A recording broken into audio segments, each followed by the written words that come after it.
Former U.S. House Speaker Dennis Hastert is going to prison. Good evening, I'm Joe Frye.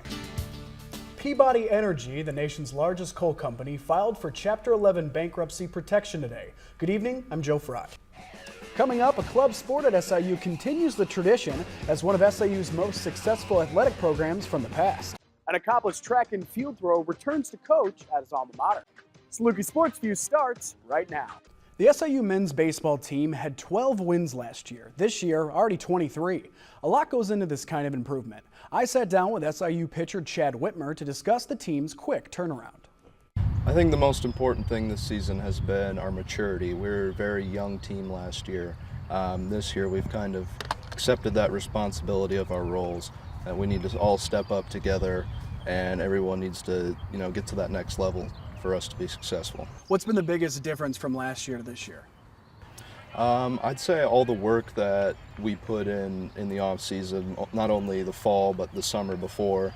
I know that we were all busting our butts, getting in the gym, throwing as much as we could, and same with the hitters. They were hitting a lot all summer. They all play summer ball, so they're all getting better, and everyone just took in that responsibility and we went with it. Would you say that this year you guys are more of a team this year in a whole, chemistry-wise? I could agree to that. Yeah, I think our chemistry is pretty well this year. There's really no instances where anybody's not getting along. Everybody likes everybody, and we all love coming out here and having fun with each other at practice and competing in games. What's something you guys do? Do you guys do anything for fun, like off the field? Off the field, we'll play card games. We'll go play video games, basketball, whatever. If we're trying to kill some time, we'll play hacky sack. That's one of our personal favorites. Hacky sack, really? Oh yeah. You gonna go to hacky sack? Not bad actually for being Really? a pitcher. For being a pitcher, I'm all right at it. End of the year is winding down. How far can this team go? Realistically, I don't think there's anywhere that we should be stopped. I think we can win this conference. I think that we can keep going beyond in the tournament after that's over, and there's no reason why we can't keep winning games. He's host a 3-game series this weekend against the Wichita State Shockers. Well, yeah, it was another weekend marred by violence in Carbondale. This time, a stabbing at the Carbondale Towers last night where a pocket knife was pulled out during an altercation. No arrest has been made and the victim was transported to Carbondale Memorial Hospital. But the question is, do students in Carbondale feel safe right now? Recently, no, in spite of everything that's happened recently, all the shootings that have been going on.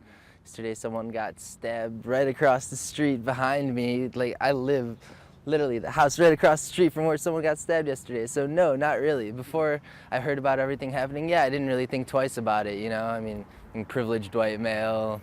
You don't think about getting shot or randomly stabbed. Some students feel safer than others. There's days I feel safe and there's days that I don't. But generally I do. Randy Mathis says that Carbondale PD are going through the same routine to try and make the area safe. Well, with a lot of the things that are going on right now, it's not unique to Carbondale. This type of stuff goes on everywhere around the world every day. One of my favorite sayings is anything can happen anywhere at any time, so act accordingly. Mathis wants to assure citizens that they are accustomed to handle this recent crime surge. Well, same thing I would say any other time if we didn't have this recent activity. Always be alert, be aware, have a safety plan. We know that crime does occur in Carbondale. It's a goal that we have that our citizens think about anything can happen anywhere at any time. Officer Mathis says that before you do anything, try to take safety precautions, such as traveling in groups, surveying the scene if you're at an unfamiliar location, and always report suspicious behavior to the police. Reporting live from the newsroom, I'm Joe Frye. Back to you guys in the studio. The video posted to YouTube involved racial slurs and threats to student safety. Interim Chancellor Brad Caldwell says the university will hold scheduled classes despite these threats. A Russian woman tests out an explosive-proof suit by what else? Walking through explosions.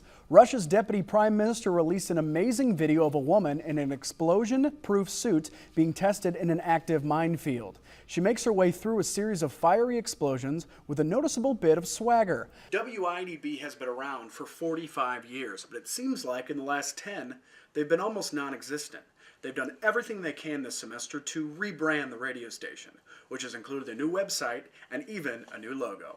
For River Region Evening Edition, I'm Joe Frye.